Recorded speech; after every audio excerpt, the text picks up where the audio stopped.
Hi, this is Walter Rice from the Shrewsbury Senior Center. I'm the social worker and the outreach coordinator. I'm here with a special couple today to talk to you about a program that you probably have been reading in the newsletter or have heard about. It's the Dementia Caregiver Support Group. This is our 5th month for running it, and we've been getting several people to attend, and I thought that it would be kind of nice just to have a very small informal discussion as to what their feelings are about the group and has it been of any benefit, okay? I guess so. So you don't have to say your whole full name, just say your first name, okay? You don't have to say your last name. You're Joe. Joe? And I'm Marilyn. And Marilyn, okay. So nice to meet you. I know I've been with you for a couple of times at the Caregiver Support Group, which meets every third Tuesday of the month from 9:30 to 11 o'clock here at the Senior Center. What made you decide there to come to this group? Any thoughts about that? Or who promoted it? Who decided it? There were actually a couple reasons we decided to come. I had been through an experience with my own mother who had suffered some dementia, some Alzheimer's, Yeah. and we now are in a situation where my sister-in-law, my husband's sister, is also suffering signs of dementia. I see. Wow. So, how is that for you now, Joe? It's working out quite well. I think we've gotten some pointers. We've gotten into some pretty good discussions at the meetings, 2 or 3 meetings that we've had already. And excuse me. So you mean that at that meeting there you can have discussions, and as well as they're giving you hints as to what to do and not to do? Yes, yeah, a lot of good information. I think has, even though it's not formal information or written but it's oral and expressive information. It's really helped me understand some of the issues that I'm facing with my sister. Sure. Because if I recall that there are a number of other people there are there because of their mother or either their spouse, right? And when you have that family connection, it can bring a lot of type of different feelings and worries and problems, and want to make sure that they're secure. Isn't that right? Exactly. Exactly. Yeah, security is one issue for the person that you're trying to help. But it's also learning about what you're going through and what you're going to be going through with this particular situation. How do you mind listening to the other people of what they're going through? What's that been like for you? It's been educational and a little bit almost entertaining Entertaining? to hear some of the How do you mean by that? People are going to wonder why you're laughing and why you're calling it entertaining. Because some of the antics that people with dementia go through or express, some of their expressions are a little bit unusual. Sure. And it's that unusual aspect of them that I guess makes it a little entertaining. But in any situation, no matter how serious you want to be, it's nice to have a little light-hearted attitude about what's going on, so you don't get too uptight about what you. I like that a whole lot, because I noticed that so many other people there are so tight and upset about that and really don't know where to go with it, and it creates a lot of stresses. Have you found that to be? Yes, I have. And I've also learned from other people how they're dealing with the stress. In addition to some of the good advice that you've given us, Walter, Sure. about meditation, making sure we exercise, taking care of ourselves, Sure. to make sure that we can take care of the people that we're trying to help. I hear you. Yeah, it's quite a process, and I get the idea from the other people as well as we. It's sort of unexpected, and didn't expect for this to happen, right? Exactly. We certainly didn't expect the individuals that we're helping to be in that situation. Yes. We didn't realize how involved we would have to get with the Yes. situation as well. And the nice part is by learning from other people there's some good advice that we can gather from the other participants in the course, as well as the humor, as Joe said earlier. It's nice to see that other people too at times can chuckle about what's happening. It's not all serious all the time. And the other interesting thing too is, from what I hear from others, that it's a 24/7 issue, isn't it? Huh? Oh, yeah. For some it is. For some they don't necessarily have their loved one in a facility. In some cases they have their loved one at home, and it is very stressful for those people. And how does that one who's taking care of them, how do they get respite for themselves, because there's a tendency for them to burn out too, Yes. isn't it? Huh? Yes. And how do they take care of themselves? Because what I'm gathering, and I've heard before, and I think I share that with you, is that oftentimes the caregivers pass before the ones who have that issue. Huh? Yeah. Yes, and we've even tried to give some of the other members of the program some of the advice that we've learned from other people when we've been at facilities. Yeah. Sometimes you can even do a short-term stay for your loved one at a facility so that you can get a break and then take them back into your home after that.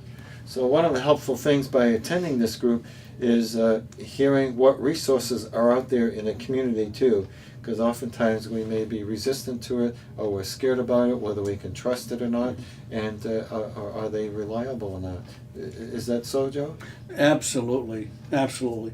And we've found out through discussions at the Council on Aging or Senior Center that there are more facilities out there than the ones that we typically hear about or we know about.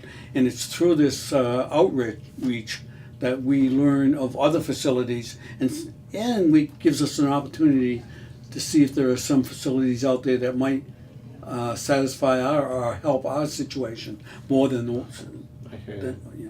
where we're at. So are you sort of recommending to people who may be viewing this interview at the moment that encourage them to come?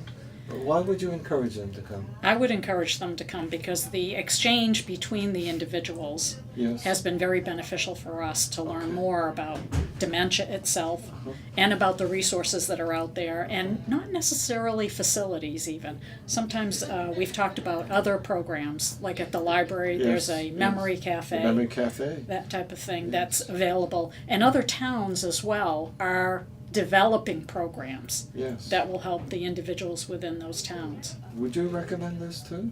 Oh yes, most definitely. The only thing I would do differently is I would try to recommend that people do it as a couple. In other words, single caregiver. If you have a spouse or a good friend or what have you, to get support. Get some support rather than just doing on all by yourself, because a lot of times if you have support, the other person picks up on conversations that are meaningful and they highlight them for you, and where you don't necessarily catch on to them. Or how you can get maybe even the children involved to support that situation without necessarily taking it all over. Also, the fact of knowing the necessity of having elder documents in place, you see, like a healthcare proxy, durable power of attorney, because oftentimes once you're in that situation, then you have to go to probate court. It can be an expensive, long, drawn-out affair, and make planning. I think a lot of people are scared once they begin to see these signs, or I have heard other people, and I think even from the group, that some family members deny the fact that it's happening. You see, denial is a big thing, right, Joe? Yeah, I would agree with that too. Yeah. I think it's very, very difficult when it's your spouse that you're dealing with, because it feels much better to deny it than to accept it.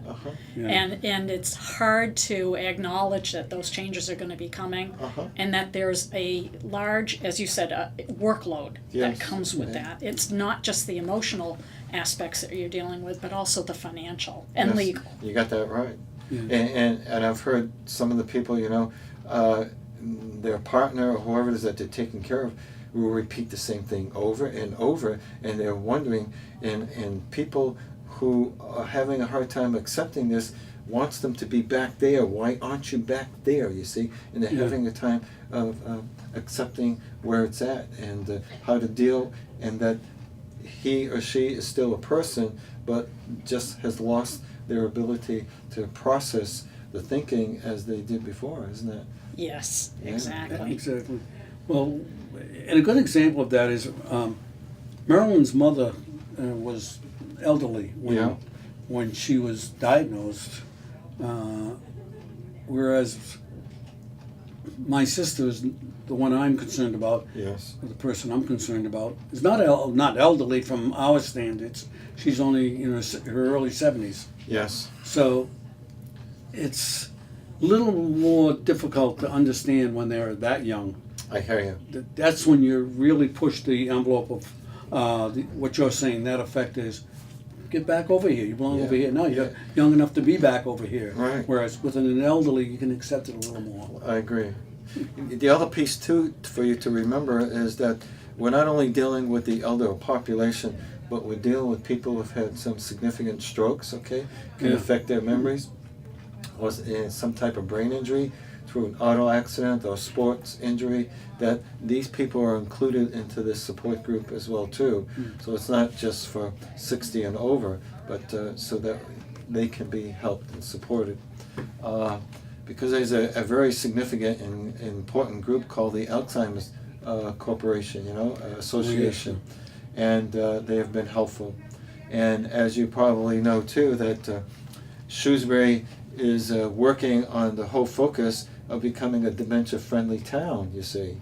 Yes. And we just recently received a grant to help to promote that, so that, because oftentimes when an individual has dementia, people don't remember them as a person. All they're looking is at that diagnosis, and not knowing exactly how to treat them or how to talk to them and how to respond to them. Any of that true? You hearing that? Yes, yes. I think one of the most difficult parts is making sure that you get the individual who's affected by dementia or Alzheimer's involved Yeah. in what's happening as much as you can. Yeah. But then there are certain points where you know you need to make decisions for that Yeah. individual to keep them safe. Okay.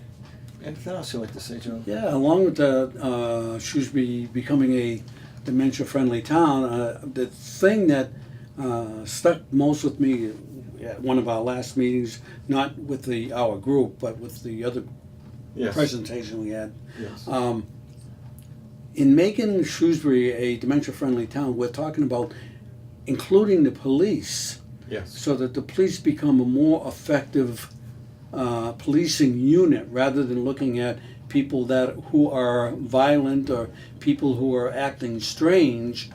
If they're educated along the lines of dementia, if they're educated along the lines of what to expect Sure. from people, then this strange acting phenomenon that they're seeing is not really so strange. They quote know how to deal with Sure, it, sure. and I think that's very important. Yeah. The process of educating people who are our townspeople, and Yeah. for them to be familiar and not to get intimidated by that whole process. Mhm. Yeah. This is a couple that we have finding great benefit from this with the other people who have been attending. So I'm encouraging you to look a little deeply, because the fact there, oftentimes we may feel shame, we may feel sadness and embarrassment. Is that right? Yes, Yeah. all of those. And those feelings tend to keep us tight and difficult to reach out.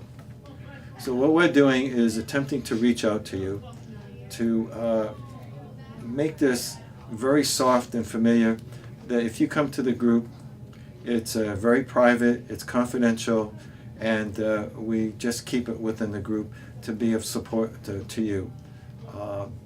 Is there anything else you'd like to say before we close? I don't think so. I think we've covered pretty much all the aspects. Anything else, Joe? Just thank you. Thank you. I want to thank both of you, because I have learned a whole lot from both of you and from the other people that are there. And I want to thank you for listening and taking the time to listen to what we have shared. Thank you.